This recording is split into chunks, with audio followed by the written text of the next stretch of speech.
I've been thinking a lot about a quote. Essentially, it says, every system is perfectly designed to output what it outputs. However, a system is made, whatever you're getting on the system, that's what it's designed to do. So if you want to change what's made, you need to change the design. I'm not sure that AI fully fits that mold because you could be as accurate as you want, and there is still technically the potential for something to come out that was unexpected.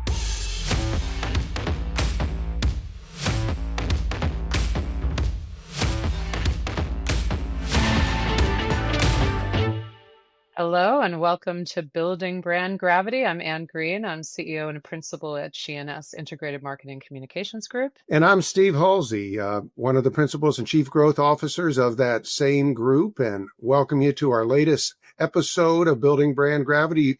And you want to let everybody know what's in store? Yeah, we're doing a little two-part series here, a mini-series, if you will. The first one was focused on AI research and sort of the evolution of where it's at in our industry right now. And that industry is not just communications, it's really across marketing.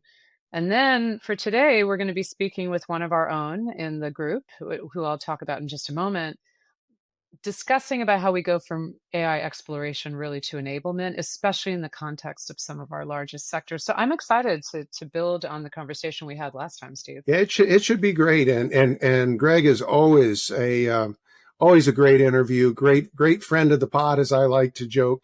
And my conversation with Greg Gallant, who's the co-founder and CEO of Muckrack, was really on for those of you, I hope you all listen to it, but if you haven't, you can, after you're done with this, you can go right over and click it. But it was really on the results of their latest research on the state of AI. Basically, AI is the new normal in PR. And there were some really interesting facts that we covered there. 75% of PR pros are now using generative AI. That's up from 28% just 18 months ago. Of those who are using it, 93% say it speeds up their work and 78% say it improves the quality of their work. Does that sound about right? I think its adoption is growing fast. That feels very right to me. As I talk to leaders across the industry, as I talk to practitioners, and again, there's comms, there's paid media, there's creative, digital, all of our teams, the teams that I know at other agencies. Adoption is growing fast. I jotted down a list of there's 3 essential things for us to think about when we're talking about how we use AI for media relations, content creation, or analytics. And I'd love to get your reaction to them. Number 1 is defining the acceptable use and boundaries up front, where we specify how generative AI may be used for drafts, research, media list enhancement, sentiment analysis, things like that. Number 2, making sure you align on the data privacy, IP, and confidentiality protection. So you're very, very clear that you're only going to use AI tools and not train them on any data other than what you agree to. And then the third one is to really codify that governance, that disclosure, that risk mitigation, share our AI usage policy, all of those due diligence. So those are my top 3. Define the boundaries, align on privacy, and really codify your governance. I mean, how does that tie into what you're hearing? I like those a lot. It's an interesting moment for sure. As I say many times, I'm out there talking about this a lot. There's 2 sides to every coin. There's the amazing power of it, and then there's the with power comes great responsibility, and there's the challenge of it too, the deep fakes, the AI slop at scale, and things like that, right? So what's interesting about our colleagues in procurement and legal, so being on the agency side, obviously, and working so closely with clients, those are their peers in-house. These are our partners and peers, across that partnership relationship. It's coming at them fast. And the problem is there is a lot of challenge with these tools. There's protection of intellectual property. There's hallucinations have been reduced, but not entirely. There's the question of the transparency of usage. There's a question of, I think there's going to be an essential question of what are we paying for? The machine, the human, what is the nature of this relationship? So one of the watch outs we're seeing is that as these respected groups, they play a really important function in our client organizations, obviously. They are trying to catch up to something that's just the horses running out of the barn. It's like a whole fleet of horses. It's just a stampede flying out of the barn.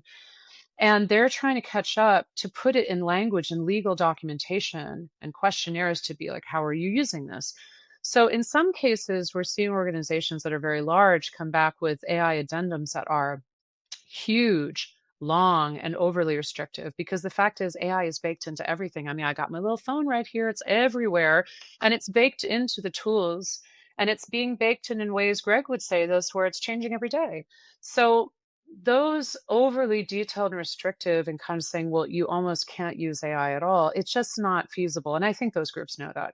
Others are trying to do, I think, what you said, Steve, which is, how do we make sure we're talking about use cases to begin with? How do we make sure there's a transparent discussion? Like, I would like my own people, our people at G&S to be transparent about, hey, I got this, I'm using generative to get me going on a draft, but I'm also using my brains and my expertise to edit it and make it better. So I think that we're seeing the normal sort of churn in this fast moving landscape, but I don't envy our legal and procurement colleagues. This is challenging. It's definitely challenging for them, and definitely people on the brand side too, with their teams to work through. So I guess what I would say is, we're all in this together. So, if you're a agency listener, let's work with our friends at the PRC and really help kind of educate. If you're on the client side, just really think about even leaning in and reaching out to the PRC yourself, even though you're not an agency, for best use guidelines so that we can help you kind of work within your system with procurement, with legal, to really put together something that makes sense for everybody. I agree, because ultimately it's our partnership together that's going to find out where the value in our work will be long term, where we automate rote tasks and get faster to the value that matters. And we're only going to figure this out, agencies and clients together, really in concert. And that's actually a good transition to our guest for today. Our guest is Loren King. He is a senior digital marketing specialist at one of our two agencies, MorganMyers, a G&S agency. And he's part of our AI exploration and enablement team. So he's very, very knowledgeable. We have some super users across our two agencies, across the group. Every specialist group, every sector and discipline that we offer, and that group's been such an amazing brain trust as we move from more exploration to rubber on the road and putting all the tools in people's hands, doing all the training, and starting a deeper transformation process. So what I wanted to talk with Loren about, Greg gave us that 10,000 or 100,000 foot view of how adoption is changing. And I think that conversation you guys had so many cool aspects to it. He's got a really great bird's eye view. Loren is in the ground, especially literally on the ground with our clients in ag and our clients in food. He is a real specialist, excuse me, in many aspects of ag and technology as adoption. So what he and I are going to talk about, and I'm excited for folks to hear, what are we seeing on the ground in terms of tools and approaches and use cases, and also driving more engagement? How is he an advocate for that self-education and upskilling that we all need to do, both as companies, but as individuals? And the third view he has is, it's really hard to just say, well, what can AI do? Because the answer is everything. It's more about what problems can we solve. So let's listen to the conversation with Loren, and Steve, I'm sure we'll have stuff to talk about afterwards. I can't wait. So here on Building Brand Gravity, we are interested, like everyone else in the world, in the evolution of AI, especially in the marketing and communication space in which we work across many, many sectors. And I'm excited to have a conversation with a colleague of mine, a fairly new colleague of mine, and that person is Loren King. Hey, Loren, how are you? Doing pretty good myself. Excellent, excellent. So just a little background. Loren is a senior digital marketing specialist at MorganMyers, working on many different agriculture and food clients. But I love, Loren, that you have such a background that's really rooted in that space, literally. A farming family.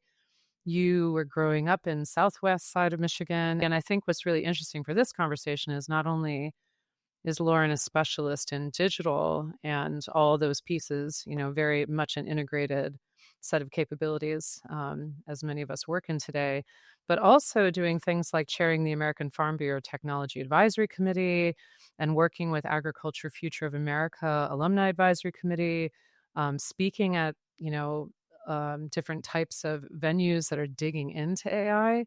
So just to get us started, Loren, so tell us where you're coming from today and what home is like for you in that part of Michigan. Yeah, like you hinted at, I'm in Southeast Michigan, which is between basically Toledo on one side and Ann Arbor on the other. That's the easiest reference for many people. Right now, I look out my window, I can see at least one tractor and planter combination. I think they're planting soybeans, but the fields by me are a mix of soybeans, pumpkins, corn. We did have peppers last year. We'll see if that happens again. So we're very, very diverse, very agriculturally diverse. I'm 10 minutes from the nearest town, which is a small main street, and that's it. I'm 20 minutes from the nearest Walmart. And that's largely my experience growing up. But thankfully, we have great internet. I love that. So, you're working heavily in digital, but when I first met you, we bonded over many things, many different points of interest, but especially the evolution of technology today and AI. So, first, I'd like to hear a little bit about how you describe your digital role at MorganMyers as part of the G&S group. And then after that, I have a follow up question, but why don't you talk about the kinds of work you're doing now in the digital space? Yeah. So I'm part of our digital team at Morgan Myers, which means that we touch a lot of different clients. I don't have one specific client that I work with day to day, although Merck Animal Health Cattle would probably be my primary.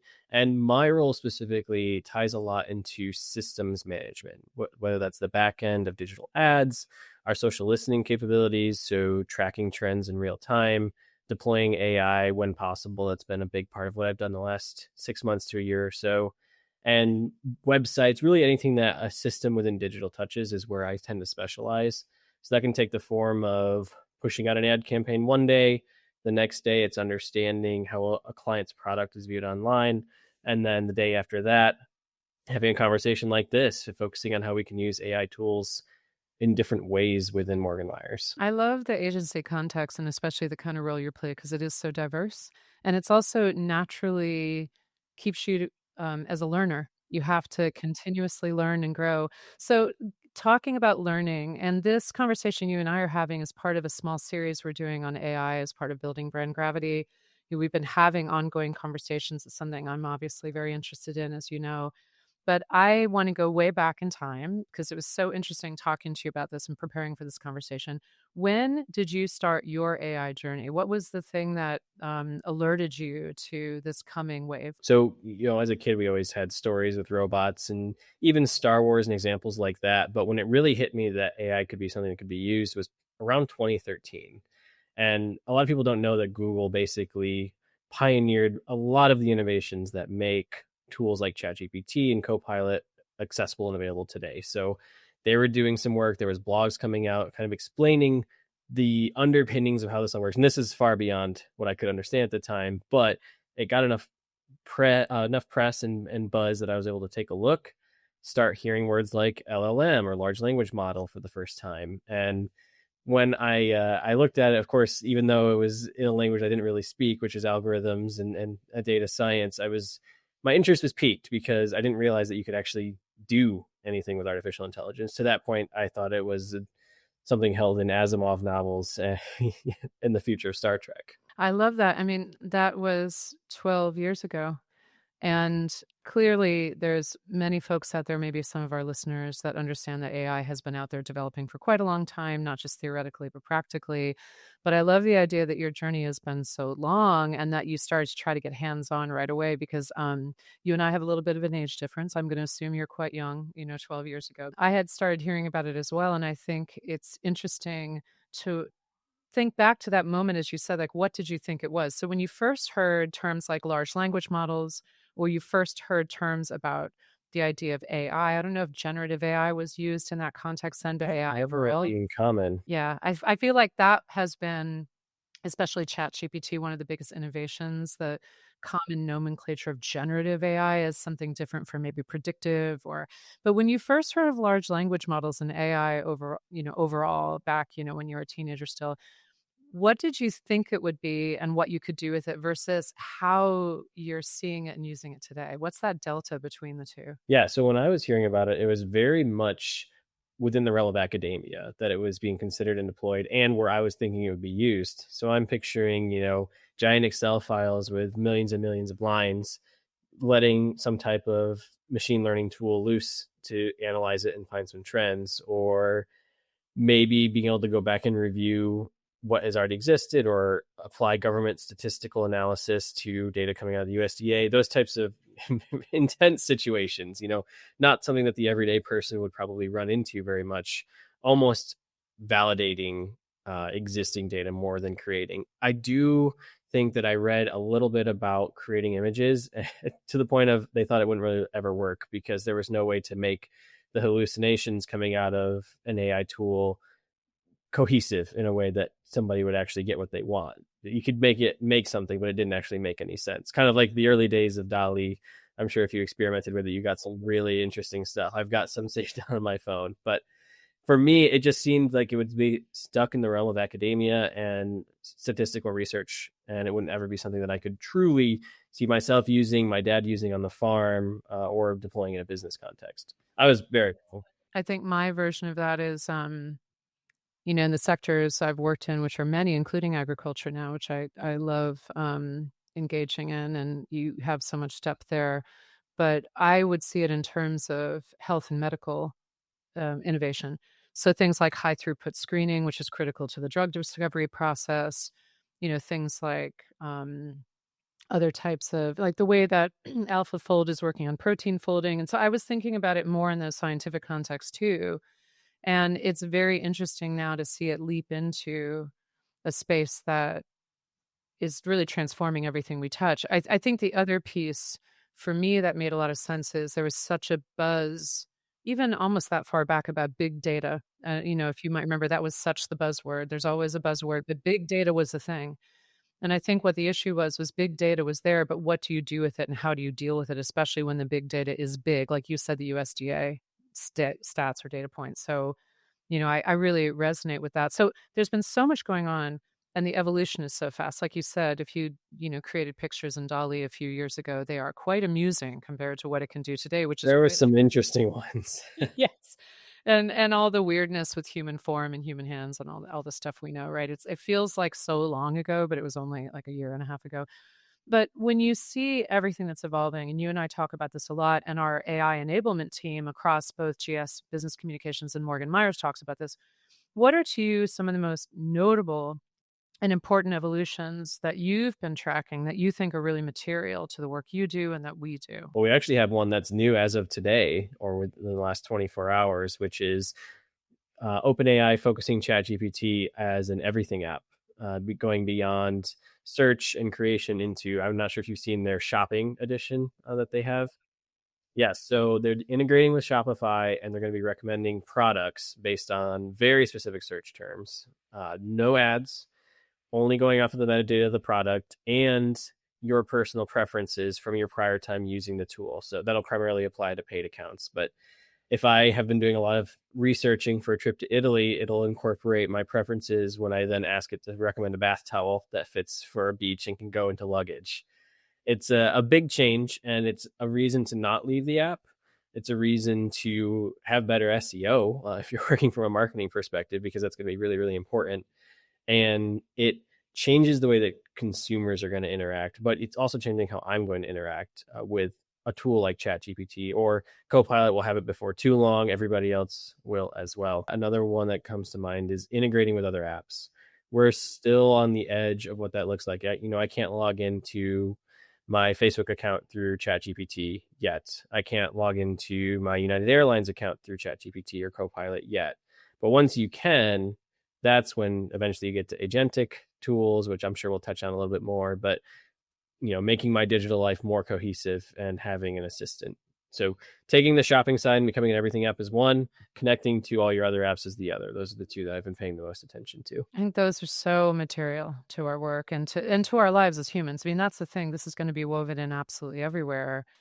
And the way we talk about AI today, and by the way, one of the things, Loren, that really bugs me is when we're not precise when we talk about AI. We just use this big old acronym when, are we talking about something that's more predictive, cognitive, generative?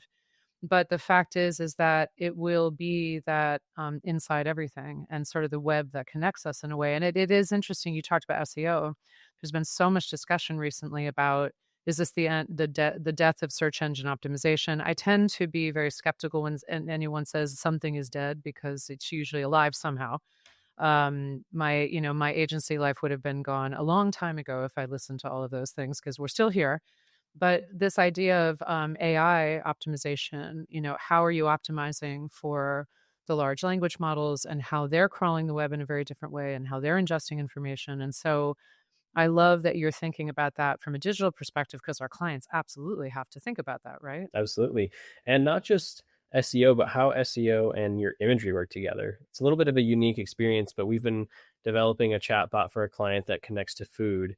And one thing that emerged as we were making the chatbot is that it was scanning not just the recipes that we had, but it was scanning the images associated with the recipes as well. And it would recommend something different. So, for example, if you were to search for like red, white, and blue or 4th of July, all of a sudden you're getting, foods that aren't connected to 4th of July, even though they have some in this website, but show cherries or blueberries and then like a whitish looking dough in the meal or in the baked good itself. And it understood, like the tool understood that. And so even your imagery becomes an extension of your SEO in a sense, if you're trying to predict what people are looking for. Yeah, it's kind of like a supercharging of what Google has tried to do with Google image search. And obviously Google is working hard, the way it's incorporated Gemini at the top of the search page, not to lose, its brand and the dominance it's had. But I think it's going to be really, really hard at this point for Google to maintain a chokehold on that. We're already seeing so much use of ChatGPT, just as one example, through the app. And from a business development perspective, more and more we're hearing, oh, we found your agency through ChatGPT, which is not to surprise me at all when we see the kind of search volume that's growing around it. 1 billion searches last week, according to Yeah. Sam Altman. Yes, so much change. So, thinking about the ground level of this, and that's why I was so excited to speak to you. Like many firms, and especially on the agency side, because I talk to folks on the corporate side, agency side, many of our clients.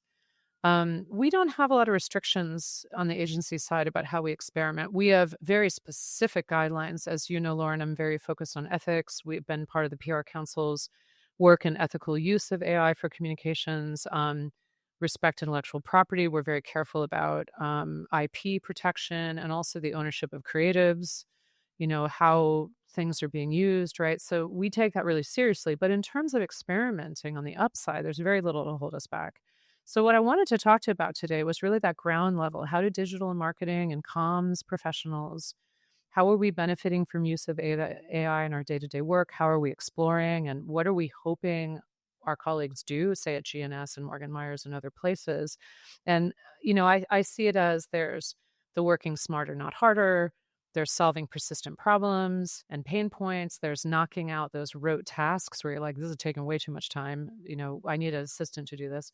Or my favorite, which is enhancing our strategic value.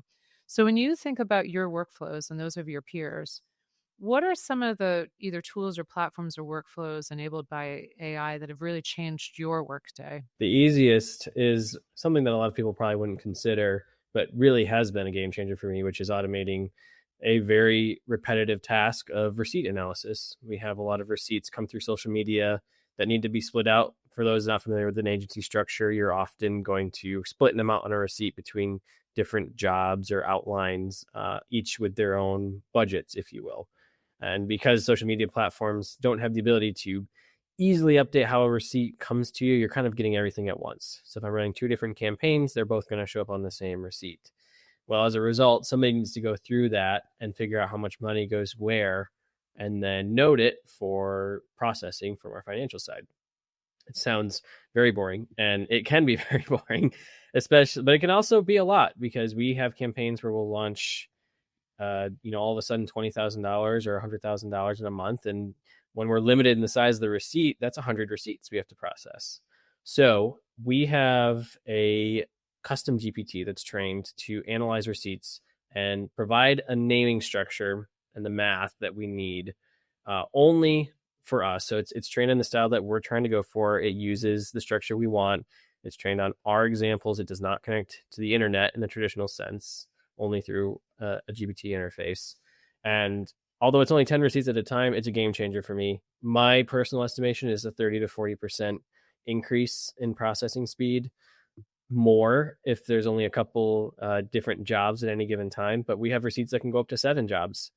And so I've shifted from having to do all of the math myself to double checking what's coming out. And so far, there's been 1 inaccuracy on the AI's part and 5 inaccuracies on my part that I messed up on the receipt structure beforehand, and a 98% success rate, I would say, without really any changes needed at all. It's hard to overestimate.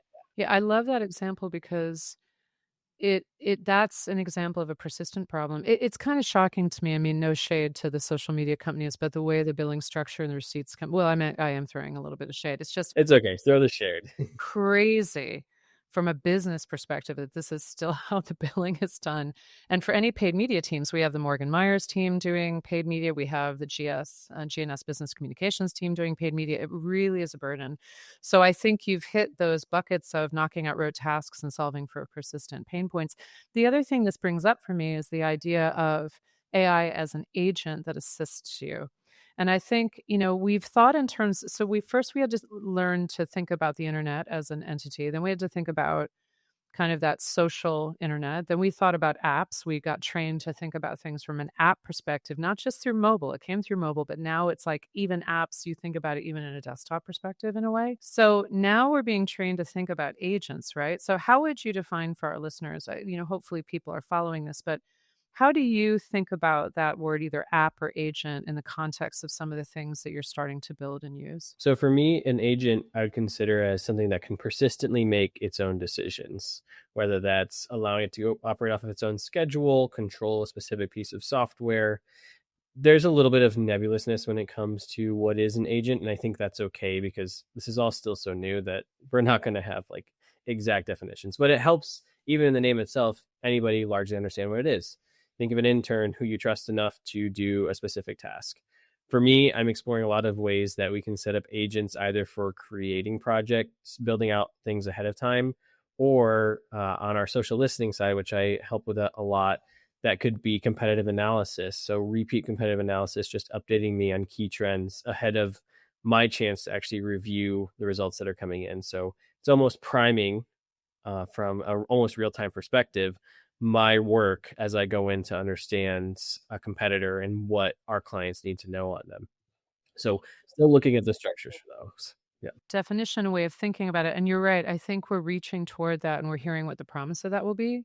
It kind of harkens back to what your trends were regarding connection and connectivity of the major LLMs with other parts of our lives, like the shopping piece or social media, airline booking.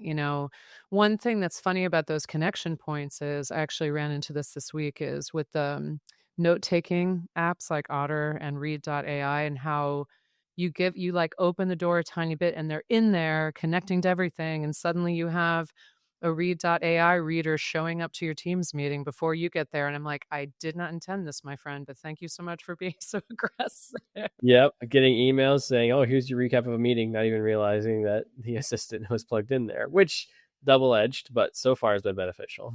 No, it's very funny. And obviously in our environment using Microsoft 365 and enabling Copilot for all staff, where and starting to build out apps, I think they're almost pre-agents, but building out tools in every part of our business, from the client side to operations to everything, IT support, et cetera, using it to work smarter, not harder. It kind of points us in that direction. I read an interesting article, and I'm CEO at our group, about how, this generation of CEOs will be the last to only have human employees. They'll also be agent employees. And that to me was one of those moments, like you describing, hey, this is how I understand agents, that they have some agency. I had to stop for a minute and be like, that's really interesting, because I feel like I've been managing technology as a strategic asset for a very long time. But understanding, without anthropomorphizing, understanding like agents will be part of that workforce, what do you think about that? How does that sit for you? Do you feel like that's the future we're heading towards? I do think that's the future. And I've been thinking a lot about a quote. I'm not going to get it quite right, but essentially it says, the output, every system is perfectly designed to output what it outputs. So like however a system is made, whatever you're getting out of the system, that's what it's designed to do. So if you want to change what's made, you need to change the design. I'm not sure that AI fully fits that mold, because you could be as accurate as you want, and there is still technically the potential for something to come out that was unexpected, because we don't truly have a grasp on how the backend technology works. That's like a human. You know, I've been there myself. I've been an intern. I can be trusted with the best possible instructions and go horribly wrong or go the wrong direction with it. So there is a bit of a management approach. It's reflecting, it's responding, encouraging, asking maybe for a redo on things. Those are skill sets that people probably didn't expect, and certainly not ones you'd apply to technology in many cases. You know, when IT departments started to exist, people might have managed computers, but they probably expected the computer to be accurate all the time. And while AI is getting more and more accurate over time, there's still going to be that element. Whether it's coming from the fact that we're using natural language conversations, that could be part of it because language is tricky. Things mean different things, different people, or if it's just going to be an inbuilt piece of the tech as a whole. My guess is, and like what you were reading and like others have reported on, management skills are going to be very, very common all the way down to really anybody in an organization that touches a computer. That's a really great point. I like that a lot. Um, you've made a point in our AI team meetings, and we've actually been trying to advocate for this across our organization and also with our clients, which is to get over the overwhelming nature of AI, because not everybody is feeling like immediately super technical or hands-on. Like some people have been exploring it for a very long time, as you have. Others are coming to it in the course of their job, and there's a big self-education process. But one of the ways we've framed it is, how do you start with a need or a problem to solve and think of that first versus what can AI do or what should I do with AI? Why do you think that's an important way of thinking about this, especially as practitioners in our space? I think it's the easiest way to start understanding the capabilities of a tool like AI. I mean, we can have 1,000 use cases. We can have a prompt library that does anything you can imagine. And yet tomorrow we're going to find out, oh, all of a sudden you can shop in ChatGPT now. Like there is no predicting what this tool can do. And there doesn't at the moment appear to be an upper limit, because if there's anything digital related, it probably can. But as a person, you know what your challenges are. You understand better than anybody else, not only what is needed in your role, but also what is sometimes wrong. I think a good way to position this is, you know, you're still an expert in what you do. So if you're using a tool like artificial intelligence, you can spot when the output doesn't align with what's right. And so if you start thinking about ways that you can solve something that's really annoying, for me, that was receipts, it can open up a whole world. I mean, eventually I was getting recommendations for how to code, like hard code in analysis tools and connect back to cloud APIs and all that stuff that's not in my wheelhouse, although I feel a lot more confident now because I got to go through that exploratory journey. Thankfully, I found that ChatGPT was able to do it on its own using existing systems or the custom GPT framework. But that opened my eyes in a way that trying to read every study never could. Now, when I go and I come across a new problem, the way I even phrase it or coach it to an AI tool is going to be different, because I have a better understanding of how the technology works, which I think is really important. A lot of people don't get the chance to really know like how something is generated back to you. So that's number one. But then also how it solves some of my existing pain points in ways that I didn't expect. The outcome wasn't necessarily what I expected when I started using the tool to solve a pain point. I think it's going to be transformative for us as we continue bringing all of our colleagues along in this journey. And everybody has so much to bring to the table. I'm seeing such creative, smart, but also, appropriate uses across our agencies. And it's really gaining momentum, obviously. But I don't take that for granted, because it has to be super intentional. And what I love is the idea that we have folks around MorganMyers and G&S Business Communications, and on our client side too, as partners, different people who are more into this or have skill sets, or they have more experience where they can say, hey, you considered this. And it's really more of a consultative mode. It's like the way which we work with clients, which is come to me and ask me your questions, ask me what you're trying to solve for. And I bet you we can find a use case. Because you're right, just listing use cases will make you insane, because there's so many of them. And a big piece of this that people often don't consider is that you can fully build out a project and then use AI to figure out what you missed. That's another way to consider it, because you can almost do a negative parameter. Like say I'm planning an event and I've kind of got a location down. I've got a lot of themes written out. I have an idea of the weather. I can upload a version of that event to ChatGPT and say, this is what I already know. What have I missed? It sounds simple, but you might be surprised at what comes out to fill in the gaps you might not be aware of. So that's another spot that we've been exploring. I know that our SEO experts have been looking at websites and they're starting to say, hey, what is missing from this FAQ that should be here that would support our SEO efforts, just for example. That's a great example. One of the concepts I came across, I think it was on Freakonomics. It was on one of the Freakonomics podcasts with Stephen Dubner, and they had an expert on it. It was a series he did on failure, and he had an expert on talking about the idea of kind of projecting forward. I guess you're starting a project to sort of stand at the end and say, imagine we failed, what went wrong?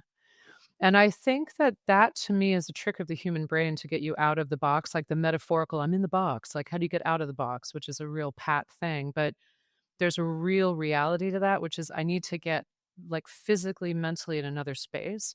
And I love that idea of using ChatGPT to do that very experience. Either what am I missing or this is the plan, what might have failed? What if we fail, what will have gone wrong? And and that's really, again, augmented intelligence. It's pushing us to think about things differently with a partner. Which is the way to think about it. You're unlikely to still get a result from AI that can really compete with an expert in a field. It can occur, it's possible, but if you want repeated excellence, you're better off training your expert to use an AI tool to augment what they do, and then your results are going to be much stronger. I mean, you've read co-intelligence, you know that the data backs that up as well. Human plus AI is much better than human or AI on their own. And speaking of that, as we start to wrap up, agriculture and food, but both have a lot of specialization, especially agriculture. You look at image generation. Is the corn that's going to be generated looking right? Is it the correct height? Is it, it's just those things that those of you've worked in that field for years or grew up in that space would know intuitively. It's hard for systems to know. So when you think about your peers and colleagues out there, especially in the ag space or the food space from a digital side, what are some tips for those really committed to engagement and self-education and getting started? How would you counsel folks to think about this or dive in? I think there's a good 3-step process that I'd first recommend. And number one is just simply start prompting, start asking questions. When ChatGPT was released, my initial approach, which I'm not going to say is correct for now, but worked then, was to do a different prompt every day for a month. Whatever I could think of, the most unusual things. Act as though you're this famous person. What do you think about this historical event? Outline the recent news. Can you help me write some code? Really anything you can imagine, usually even connected back to your personal life. Start up deploying that in a way that you get a sense of how the tool thinks and how it works. And really any artificial intelligence option will work for this. Copilot, ChatGPT, Google Gemini, they all should be open for that. But as you're doing that, you're going to naturally learn how to prompt better because you're not going to like the responses. An AI might learn from you, but you're going to learn from it at the same time. So as you're doing that process, explore prompt recommendations. We've got some really good frameworks internally. There's frameworks out there that you can use. One of my favorites is to make sure that the tool, you tell it how you want it to think. So act as though you're the CEO of a large marketing firm. How would you respond to the strategic plan? What did I miss? Those are the kinds of things you would do. Don't be afraid of using natural language. My first reaction was to maybe go with the Google search approach of this is really an index that I need to specify, and I kind of understand how it works, so I'm going to avoid sounding like a human. I'm just going to search query. Doesn't work as well. Natural language is totally fine to use because the tool adapts to it. So once you've done those two things where you've started prompting and then you start understanding how to change your prompts, then you're largely set to go into the broader area of AI, whatever that is, whether that's backend technical analysis for you, image generation, or strategy. I think that those are the initial things that I would do. And they sound basic, but really you need to have 10 hours or more into these tools before you start to do it right and start to really like your results. My first AI generated images were horrible. Something between a peacock and a John Deere tractor came out. I don't really know what happened there, but not as cool as I thought, or not as cool as maybe it's described as. But nowadays, I'm a lot more comfortable with it. I understand the parameters and how the technology works. And so not that I always get everything I wish for, but I'm able to get closer to my ideal. So using those as the approaches is what I would do. And once you've got that, I know it sounds odd to like leave the technical learning and the framework till after you've experimented. But I really do think experimenting is more valuable. And then you can go back and say, okay, here's this system I learned online called Craft, which is one of our internal frameworks that we deploy. How can I think back on what I've done before in a way that would make it better had I used this? So you need to grow at the same time that the tool is learning about you. Yeah, I love that. And part of it is really just getting hands-on with it, because one of the things I talk about a lot, you've heard me talk about this, is that when there's something that's truly very new and you've grown up in a different time, a different set of tools, um, interrupting your own workflow, like intentionally, is hard, because your brain doesn't naturally like, oh yeah, I have all these uses for AI, because it didn't exist before in that way for you, for most people. So I love that. And I think the idea, and you mentioned Co-Intelligence, a book by Ethan Mollick of Stanford, for anyone who hasn't read it. It's a good, I mean, it feels like, again, it was published a long time ago because everything's moving so fast, but he is really looking at it from a very human, but also a business leader, not a technologist. Like his academic study is business. And so I think he's thinking about it in a great way. And to put in 10 hours to get familiar is a lot easier than 10,000, which is the old mastery, level. So getting hands-on is great. So there's always one final question here on building brand gravity, which is, what has you in its gravity these days? What are you into? What are you reading? What are you thinking about, Loren? There's two that come to mind for me. First off is the book Dune. Obviously, we've had some good Dune movies come out, but there's a very interesting approach to artificial intelligence in that series that is informative. It's often not really considered, but if you like to approach big ideas through the vein of fiction, that's a good way to do it. Another one, and I'm really showing my nerd card here, but Andor, the Star Wars TV show, has just released its second season. And unlike many, isn't a lot of this technological deployment. It's made like a traditional movie. There's a lot more real sets. There's a lot less, CGI backgrounds, which I'm drawn to as I get more into using tools like AI. I also, on the opposite side, like to go more towards fully human created things for my entertainment. So I don't know why that is. That's just kind of the way my subconscious has been going recently, but I've been drawn into both. I love it. Those are great recommendations. And I think the continuing relevance of fiction like Dune, as we come into these more and more modern societies, sometimes it ends up like very dystopic, but I think also it's really interesting, like you mentioned Asimov early on, like how do we as humans think about living side by side with machines, the good, the scary, the bad, and let's try to create the world we want to live in. But Loren King, again, thank you so much for being a guest today on Building Brand Gravity. I really always appreciate our conversations. Absolutely. Wow. I mean, that's really what makes Loren's perspective just so valuable. And what I really liked about that discussion, Ann, is, he wasn't just reflecting on the present state of technology and brand. He was really pushing us to reimagine the role humanity should play in the continued evolution of AI and technology. And I guess my takeaway when I heard that was that if you're a leading brand or a team right now, my big takeaway from that is don't just react to technology, design with intention, right? Use narrative, use imagination. And I like how he encouraged us to even consider fiction, as a tool to help you shape a strategy. And maybe most importantly, and I know you say this all the time, you can put technology at the center, but you cannot lose that human thread. So I really like that idea of let's try and create the world we want to live in. Yet powerful stuff. I think it's great. And the thing that's wonderful about Loren, too, is his enthusiasm and his deep, deep driving curiosity. When we get on the call, I mean, we could have chatted about 7 billion things, aside from our work as practitioners and our sectors that we're specialized in the technology. But I think it's that that is an example of what we all need to bring to this, the enthusiasm, the curiosity, the excitement, and the ability to connect the dots. And also, what I love, I'm seeing this a lot more, not just in our firm, but as I circulate around, a lot of sense of shared responsibility to be counselors to one another. So how do we help our peers and colleagues come up to speed, solve for problems? There are going to always be earlier adopters. There's going to be technology coming like it always has. And there's people who it just is like breathing air. It totally makes sense. I mean, if you remember that story Loren told, he first was engaging with AI years ago when he was so much younger as a teenager. And so this has been a long journey for him, despite him being a bit younger than you and I. So I think that idea of helping your peers, those of us who are natural adopters on certain aspects of it, looking to say, hey, come to me with a problem to solve because this is a whole new world. And that is what makes me excited about the pivot to come, I think.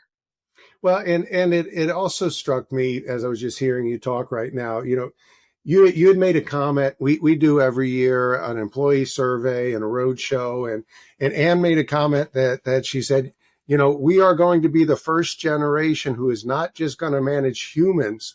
We are going to be managing AI agents, and just kind of that bifurcation. So as we're trying to create that world we want to live in, that's something that's out there. And it kind of struck me, we always like to end this thinking about what's in our gravity, and this conversation of that just really reminded me of a article I saw in the Wall Street Journal recently by Isabella Basquette. And the title was Walmart is preparing to welcome its next customer, the AI shopping agent. And it was just fascinating to think about that build from what we were talking about. And pardon me, I was just going to read a little bit of this, but it said Walmart is preparing for sweeping changes in the way customers shop, investigating how to make products appealing not just to human consumers, but also to the AI agents that will one day shop on their behalf. At some point in the future, shoppers will deploy an agent and tell it that they want to restock on groceries or buy a new flat screen TV. The operator will then scan the internet and service relevant products based on what it knows about the user's preference, and ultimately, the agents may even be able to complete the purchase, including payment. So, wow. Talk about the marrying of the human and the AI. Talk about reimagining a world or thinking ahead. I think that's like a perfect blend of your conversation with Loren and just the change we're seeing as we try and create this new world. There's a great little clip that's been going around on social about a month or two ago. And I think it's real, but you have to ask yourself questions about it. But it sort of showed the interaction between like one AI agent trying to book a hotel, and the hotel had its own AI agent. And when they both realized I'm anthropomorphizing them, they're like, oh, let's communicate in more computer code, like, like bloops, bleeps, ones and zeros than human language. And so they start to, I think it might be legit. Others may have seen it. If it's fake, I totally own that. But I think it's a real metaphor, which is there's going to be so much of that AI agent to AI agent interaction. And the question of what really, and Loren said it too in the call, what really is agentic AI? Where are agents? Like, they're going to be coming, and I think it's going to be both fast and organic at the same time. It's funny because one of the things that I was in my gravity when we were reflecting, building brand gravity, was this point about two stats I've heard, or two comments I've heard recently. One was yours about the fact that even entry level, I think it was the CEO of Jasper.ai said this in a Fortune CEO newsletter that Diane Brady does. He said, for entry level folks, we're going to have to be thinking about their management skills because they'll be managing AI agents as if they're like an intern or they're a colleague. The other quote I'd heard is that this generation of CEOs will be the last to only manage human employees, that there will be agents as well. And I've always thought of technology as a strategic asset, but now I have to think about it almost as workers. And I think that's a big psychological shift that we need to make. The other more fun thing I have in my gravity is many people are listening to this because it's already shooting to the top of the podcast list. But Amy Poehler's new podcast, Good Hang, is a joy bomb. It's a bomb of joy. It's fun. Jack Black, Tina Fey. She just had Michelle Obama on. It's very interesting to see more of these types of figures enter the podcast game. And as we have a podcast too in our own little world, I'm always looking for, what are they doing and how are they doing it? So I definitely recommend that to others. Yeah, I'll have to check that out. That sounds exciting. Well, we're coming to the end of another episode. Thank you for those who listened to both parts of the AI miniseries. As Steve said, if you didn't listen to the one with Greg, go back and check it out. And as always, find us wherever you find your podcasts and on YouTube. And we really thank you for listening. Have a great day. Tune in soon. We'll be back with more exciting conversations on how we can build brand gravity.